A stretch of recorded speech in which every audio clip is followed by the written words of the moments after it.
Hello, my name is Jillian, and my presentation will answer the question, how can we lead in ethically and socially responsible ways? I chose this question because I believe leadership today is not just about making profits or achieving goals. It's about doing so in a way that is both ethical and socially responsible. Ethical leadership focuses on honesty, trust, and integrity in how leaders treat people. Socially responsible leadership expands that focus, ensuring that organizations give back to their employees, communities, and even their environment. Together, these two aspects shape whether a company earns trust, loyalty, and long-term success.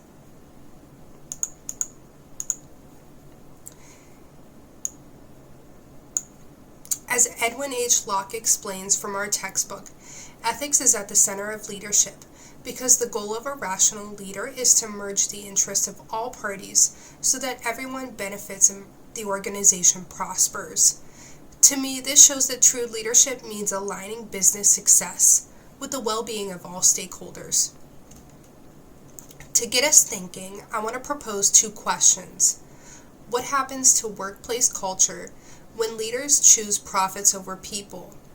And how might unethical decisions made today affect a company's long-term success? These questions highlight why it is essential for new leaders to understand and practice ethical and socially responsible leadership. In this presentation, I'll cover 3 ways that leaders can do this. First, by leading with integrity and respect. Second, by serving all stakeholders rather than just shareholders. And third, by building community and promoting well-being.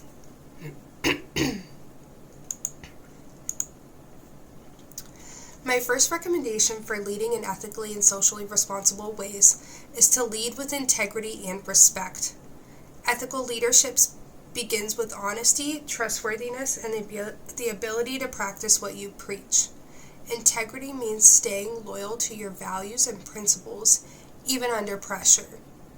For example, Andrew Dubrin explains that a leader with integrity would not break a promise to reimburse a company for relocation expenses just to save on costs. Likewise, a leader who truly values diversity would assemble a diverse team and not just talk about it. Respect for individuals also reinforces integrity.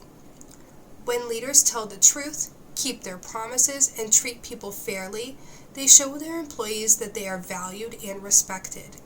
This builds trust and sets the tone for a healthy workplace culture. Without integrity and respect, no leader can be effective for long. Employees quickly notice when words don't match actions.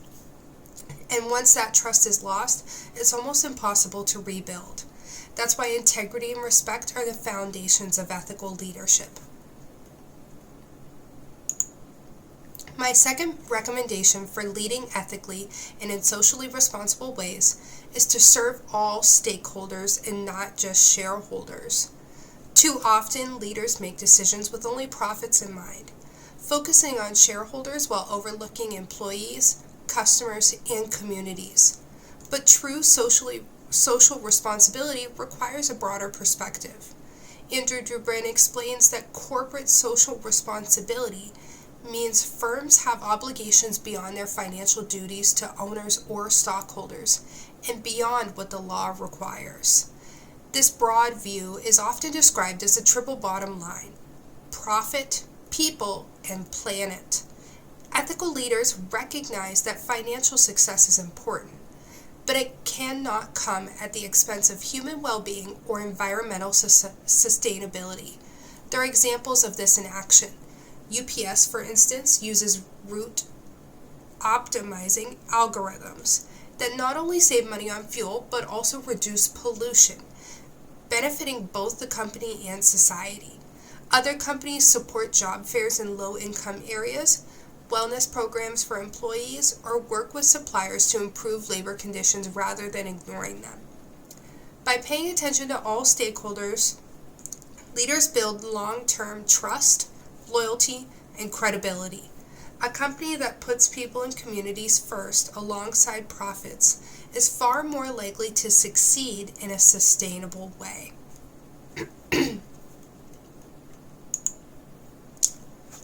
My third recommendation for leading ethically and in socially responsible ways is to build community and promote well-being.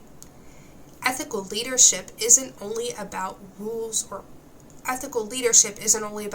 profits. It's also about creating a sense of belonging and supporting the health of people you lead. Dubrin explains that leaders build community when they help people work towards a constructive goal together. For example, a business leader who sponsors tutoring for school children isn't just giving back, they're strengthening bonds between the company and the community. Promoting well-being also means looking inward at the workplace. Leaders can create a healthy culture by recognizing employees, providing encouragement, and even supporting wellness programs or volunteer opportunities. These actions show that leadership is about caring for people, not just getting results. When leaders build community and promote well-being, they create environments where people feel respected, supported, and motivated to do their best. This not only benefits employees and communities, but also strengthens the organization as a whole. In conclusion, leading with integrity and respect, serving all stakeholders, and building community and well-being are not just nice ideas. They are essential if leaders want to be effective in today's world. We live in a time when employees, customers, and communities are paying closer attention to whether leaders live out their values. Social media and constant connectivity mean unethical decisions are exposed very quickly, and damage to trust can be long-lasting. At the same time, global challenges like economic inequality, diversity, and climate change make socially responsible leadership more important than ever. For example, a new manager in banking may face pressure to sell products that aren't in a customer's best interest. Choosing ethics over short-term profits protects the trust that is the foundation of financial services. In technology, leaders are now deciding how to use AI responsibly, whether to use it to support employees or replace them entirely. In retail or service industries, leaders may be asked to cut costs by reducing wages or ignoring working conditions. But socially responsible leadership means finding ways to stay profitable without exploiting people. If a leader focuses only on profits, they may succeed in the short term, but they risk losing all trust, morale, and loyalty. And on the other hand, when leaders act ethically, serve all stakeholders, and build strong communities, they create organizations that are sustainable and respected for the long term. That's why these recommendations are so important for new leaders to understand today, because ethical and socially responsible leadership isn't just about doing what's right, it's about building a future where both people and organizations can thrive together. Thank you so much. Again, my name is Jillian, and this was my presentation about ethical and social leadership. And this is my Works Cited page. Okay. Thanks. Have a great rest of your day.